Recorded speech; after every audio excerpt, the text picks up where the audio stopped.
बिस्मिल्लाहिर्रहमानिर्रहीम। अच्छा, ये जो हमारे पास है ये ट्रोमेटिक पैरेन्काइमल इंजरीज़ के ऊपर मेरा सारा टॉपिक है। सेंट्रल नर्वस ट्रॉमास के अंदर है, बड़ा इंपॉर्टेंट, इतना इंपॉर्टेंट नहीं है, बस जस्ट छोटी मोटी बातें याद करनी है। अच्छा, ट्रोमेटिक पैरेन्काइमल इंजरीज़ के अंदर दो चीज़ें होती हैं, एक कंफ्यूजन होती है और एक कन्फ्यूजन होती है। सी से कंफ्यूजन और टी से कंफ्यूजन। इसका निमोने कैसे बनाया मैंने कि कंफ्यूजन के अंदर टी आता है, कंफ्यूजन के अंदर सी आता है।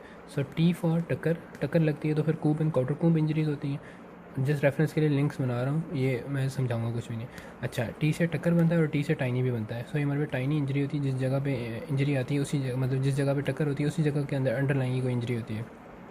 एंड टक्कर से कूप एंड काउंटर कूप इंजरी जहन में आ रहा है तो कूप काउंटर कूप के अंदर जो हम पिक्चर्स वगैरह देखा करते थे उसमें यही होता था, स्कल और उसके नीचे बिल्कुल ब्रेन जो सा होता था वो डैमेज होता था। तो इसमें क्या होगा कि जो स्कल के साथ कॉन्टैक्ट में जायराए होंगे ब्रेन के, वो बेसिकली डैमेज हो रहे होंगे। सो मॉर्फोलॉजी भी इसी के साथ लिंक होगी कि मॉर्फोलॉजी जो सी हमारे पास इसकी जब आती है तो उसके अंदर उसने ये शो किया हुआ है कि वेज शेप्ड बनेगी, क्योंकि जिस जगह पर जैसे सपोज़ ये जगह है इंजरी वाली, ठीक है, ये यहाँ पर स्कल होता था, यहाँ पर ये इसके साथ लगेगा तो ये वाला एरिया डैमेज हो जाएगा, तो ये वाला सारा एरिया डैमेज होता रहेगा, लेकिन नीचे वाला एरिया तो डेफिनेटली अच्छी सप्लाई चल रही है ना, क्योंकि ऊपर जब डैमेज होगा तो वहाँ पे हैमरेज हो जाएगा, एडीमा होगा, वेस्कुलर रप्चर्स होंगे, तो उसकी वजह से यहाँ पर जो सी है वो इस्कीमिया वगैरह हो जाएगा, डैमेज वगैरह हो जाएगा, कंफ्यूजन हो जाएगी, इंजरी भी होगी। लेकिन ये नीचे वाला एरिया जो है वो स्टिल अच्छा सप्लाइड होगा ब्लड से, तो हमारे वेज शेप्ड इंजरी बन जाएगी। ठीक, widest at the spot where injury has occurred. ठीक है, और ये हमारे पास हो गया, ब्लड एक्सेविसेट कर गया और इसने कहा कि वाइट मैटर के अंदर भी घुस जाता है, सब रेक्टोइड स्पेस में भी घुस जाता है, ये लग बात है।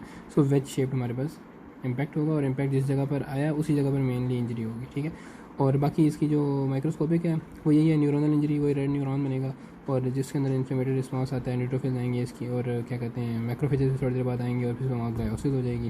ग्लायोसिस होगी तो उसकी ग्रॉस मॉर्फोलॉजी जो है उसके अंदर जगह जो है डिप्रेस हो जाएगी, क्योंकि वो जगह फाइब्रोज हो गई है, तो वहाँ से मेन पैरेन्काइमा ख़त्म हो गया है और येलो ब्राउन पैचेज आएंगे, क्योंकि मैक्रोफेजेस जो उनके अंदर हीमोग्लोबिन होगा तो हीमोसिडरिन लेटेंट मैक्रोफेजेस बन जाएंगे। मेरा ख्याल है कि हीमोसिडरिन लेटेंट मैक्रोफेजेस की वजह से येलोइश ब्राउन पैचेज आए हैं। अच्छा, और इसके अंदर जो सी चौथी चीज़ फालतू आई है वो डिफ्यूज़ एक्सोनल इंजरी आई है। एक्सोनल इंजरी की जो सी मॉर्फोलॉजी है वो हमारे पास यहाँ पर है, और वो थोड़ी सी रेड न्यूरॉन इंजरी थोड़ी सी डिफरेंट है इन अ सेंस कि एक्सोनल इंजरी के अंदर बॉडी जो सी है सेल बॉडी भी बड़ी हो जाती है, मज़ीद राउंड हो जाती है, और जो न्यूक्लियस है वो भी बड़ा हो जाता है, न्यूक्लियोलस भी बड़ा हो जाता है, और नेसल बॉडी जो सी हैं वो भी हमारे पास पेरिफेरी की तरफ चली जाती है, इसलिए कि न्यूक्लियोलस बड़ा हो गया ना, तो सेंट्रल जगह जो सी वो बहुत ज़्यादा बढ़ जाती है, सेंट्रल क्रोमेटोलाइसिस हो जाती है, मतलब सेंटर के अंदर बहुत ज़्यादा न्यूक्लियस बड़ा हो जाता है। इसका मतलब ये है कि एक्सोनल इंजरी के अंदर सेल जो है वो एक्सोन को बचाने के लिए अपना काम कर रहा है। सो सेल बड़ा हो रहा है और अपने आप को मज़ीद बेहतर कर रहा है ताकि वो अपने सिस्टम के अंदर अपने एक्सोन को बचा सके।